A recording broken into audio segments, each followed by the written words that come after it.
Good afternoon. This is Mr. Breton again. Today is Monday, a new week, and we're going to have a new story. Today's book I picked is called A Pocket for Corduroy.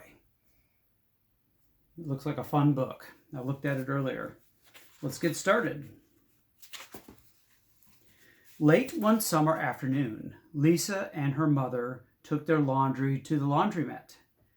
As always, on such trips, Lisa carried along her toy bear, Corduroy.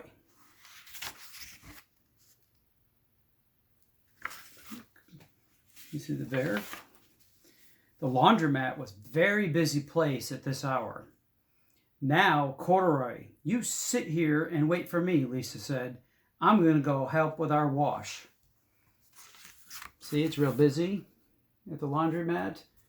And she's talking to her bear, Corduroy, and telling her to sit there. Corduroy waited patiently. Then he suddenly perked up his ears. Lisa's mother was saying, "Be sure to take everything out of your pockets, Lisa dear. You don't want your precious things to all get wet and soapy." She's separating out the clothes, making sure everything's out of the pockets. "Pockets," said Corduroy himself. "I don't have any pockets." He slid off the chair. "I must go find something that make a pocket out of," he said. Then he began to look around.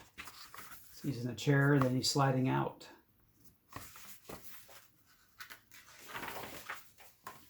First, he came to a pile of fancy towels and washcloths, but nothing was the right size or color. Then he saw a huge stack of colorful clothes in a laundry bag. "There ought to be something in there to make a pocket out of," he said. He's looking at the laundry bag right here. Without hesitating, he climbed in the bag, which was filled with pieces of wet laundry. Yuck. The dampness didn't bother Corduroy in the least. "This must be a cave," he said, sighing happily. "I've always wanted to live in a dark, cool cave." When the time came for Lisa to fetch her bear, he was gone. "Oh, Mommy," she explained, "Corduroy isn't here. Where I left him." "I'm so sorry, honey," said her mother, "but the laundromat will be closing soon and we must be getting home." So climbed in the bag, and now she's looking for Corduroy and it's missing. Lisa was reluctant to leave without Corduroy, but her mother insisted. "You can come back tomorrow," she said. "I'm sure he'll still be here." As they left, a young man wearing an artist beret was taking his wet laundry out of a bag. A very large bag Corduroy had discovered. Before he knew it, Corduroy was being tossed together with all the sheets, shirts, shorts, and slacks. So he's looking in the bag right now.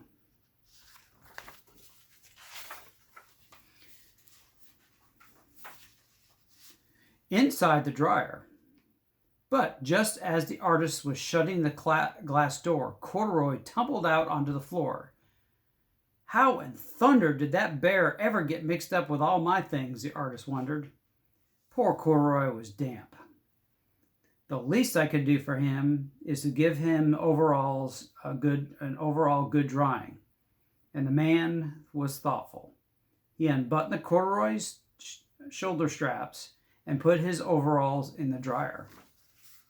So he fell out of the dryer, and now he's putting his overalls.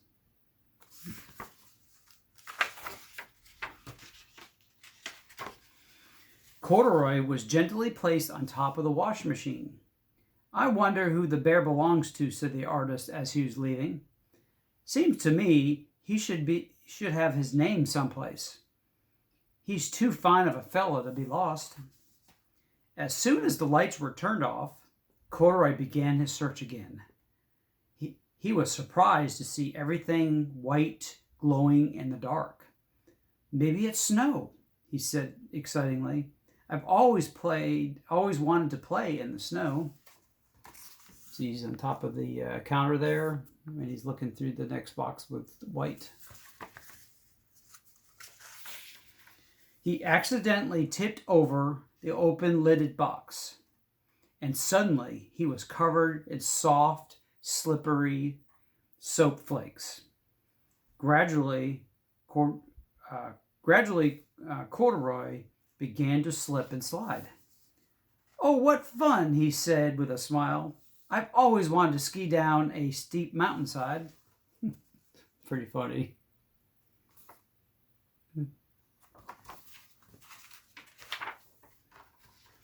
He landed paws first in the empty laundry basket. "This must be a cage," he said, peeking through the bars.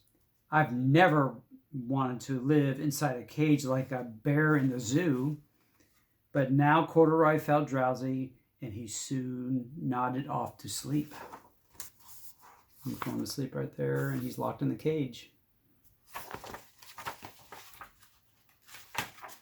Next morning, when the manager came to open the door of the laundromat, there was Lisa waiting. "I left something here yesterday," she explained. "May I look around?" "Certainly," said the manager. "My customers are always leaving things." Lisa was searching under the chairs and back of the washing machines when she heard the manager call her. "Is this what you're looking for, señorita?" Right there.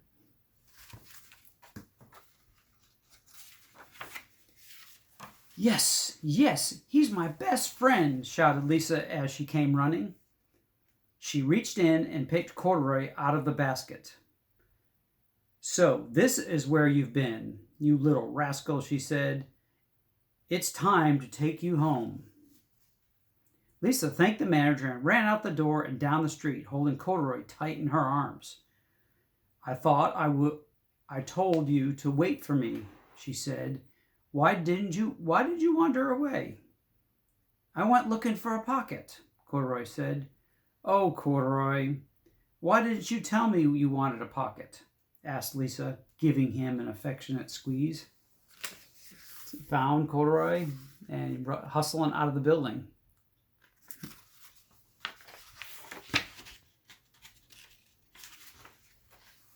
That very morning, Lisa sewed a pocket on Corduroy's overalls. "And here is a card I've made with your name on it for you to keep tucked inside," she said. "I've always wanted a purple pocket with my name tucked inside," said Corduroy as he and Lisa nuzzled noses. Well, that's it for the story today. Again, I read the book, A Pocket of Corduroy. And you have a great rest of the day, and we'll see you tomorrow, Tuesday. Bye.